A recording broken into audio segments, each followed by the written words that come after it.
श्री स्वामी समर्थ. नमस्कार मित्रांनो. जर तुम्ही खूप जास्त प्रयत्न करत असाल आणि यश मिळत नसेल तर स्वामी समर्थांची ही गोष्ट जी आहे ते तुमचं नक्कीच आयुष्य बदलेल आहे.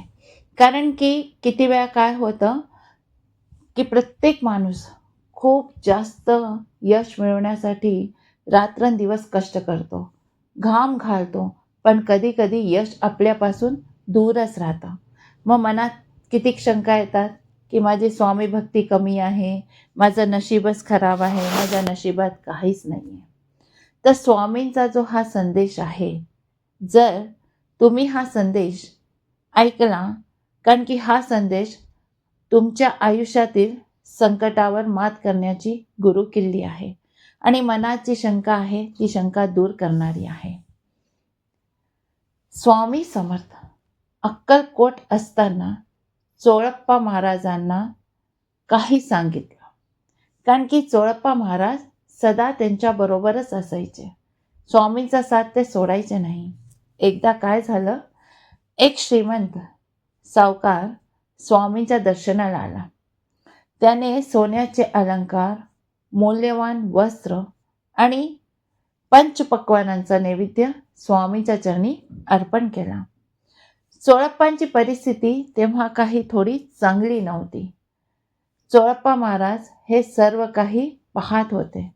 त्यांच्या मनात विचार आला की स्वामी किती दयाळू आहेत. जर हे वैभव मला मिळालं तर माझ्या घरामध्ये जे आता दरिद्र आहे ते कायमचं दूर होऊन जाईल. पण आपल्याला माहित आहे की स्वामी अंतर्यामी होते. त्यांनी ते सर्व दागिने आणि वस्त्र तिथेच जमलेल्या गरिबांना वाटून दिली आणि मनात चोळप्पा निराश झाले. त्यांना वाटलं की स्वामींची मी इतकी सेवा करतो पण स्वामींनी मला काहीच दिलं नाही आणि काहीच देत नाहीये. स्वामींनी चोळप्पाजवळ बोलवलं की तू इकडे ये, मला तुझ्याशी बोलायचं आहे. तर चोळप्पा महाराज म्हणाले, काय झालं स्वामी महाराज? तर त्यांनी काय केलं, त्याचा हात पकडला आणि एक निर्जन जंगलामध्ये घेऊन गेले. तिथे एक मोठा पत्थर होता. स्वामींनी चोळप्पाला आदेश दिला की चोळप्पा हा पत्थर तुला फोडायचा आहे. चोळप्पाने उदळ घेतली आणि त्याच्यावर प्रहार सुरू करून दिले. 1 तास झाला, 2 तास झाले. चोळप्पा बिलकुल घामाघूम चुकले होते. हात त्यांचे बिलकुल छिलून चुकले होते. पण तो पत्थर काही फुटेना. शेवटी ते हताश होऊन ते खाली बसले आणि म्हणाले, स्वामी हे अशक्य आहे, माझे प्रयत्न वाया जात आहे.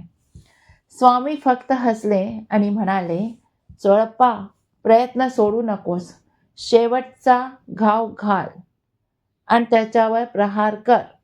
स्वामींच्या शब्दावर विश्वास ठेवून चोळप्पाने पूर्ण शक्तीनिशी शेवटचा प्रहार केला आणि तो जो प्रचंड खूप मोठा पत्थर होता तो मधून फाटला. मग त्यांनी विचार केला की आतमध्ये सोनं असेल, पण आत सोने नाणे नव्हते. तर तिथून स्वच्छ पाण्याचा एक जिवंत झरा वाहू लागला. भक्तांनो, या कथेचा अर्थ खूप खोल आहे.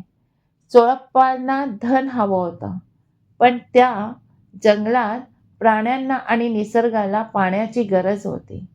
स्वामी आपल्याला हे शिकवत आहे की तुमची इच्छा विरुद्ध तुमची गरज.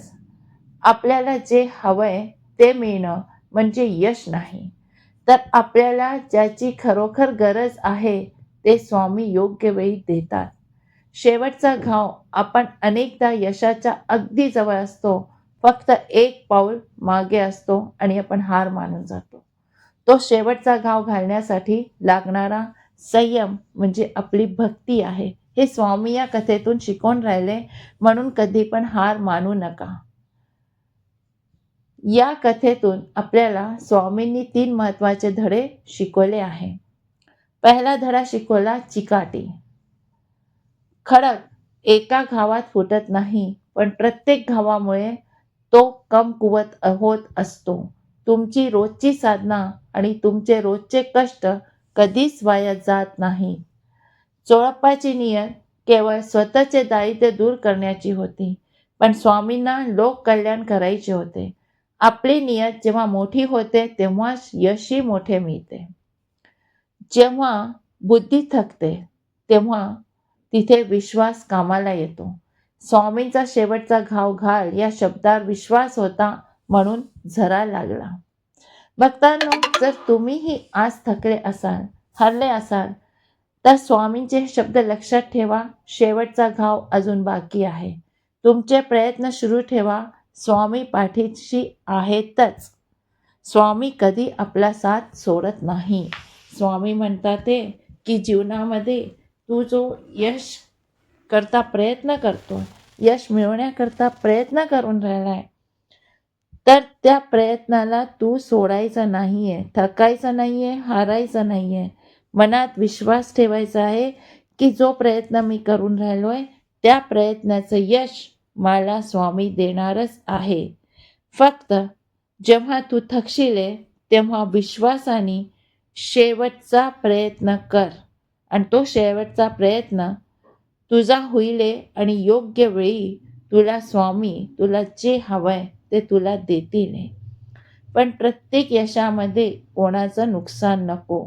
प्रत्येक यशामध्ये सगळ्यांचं बरं हो हा विश्वास हवा. सगळ्यांचं नीट हो हे मनाचे भाव हवे. तेव्हाच आपल्या यशला जेव्हा आपल्याला मिळवायचं असेल तर तो प्रयत्न जो आपण करतो त्याचं यश आपल्या हातात नक्कीच येणार आहे. विश्वास ठेवा. स्वामी तुमच्या पाठीशी आहे. आपले प्रयत्न सोडू नका. व्हिडिओ आवडल्यास नक्कीच लाईक, शेअर आणि सबस्क्राईब करा. भेटूया आपल्या नेक्स्ट व्हिडिओमध्ये. श्री स्वामी समर्थ. जय जय स्वामी समर्थ.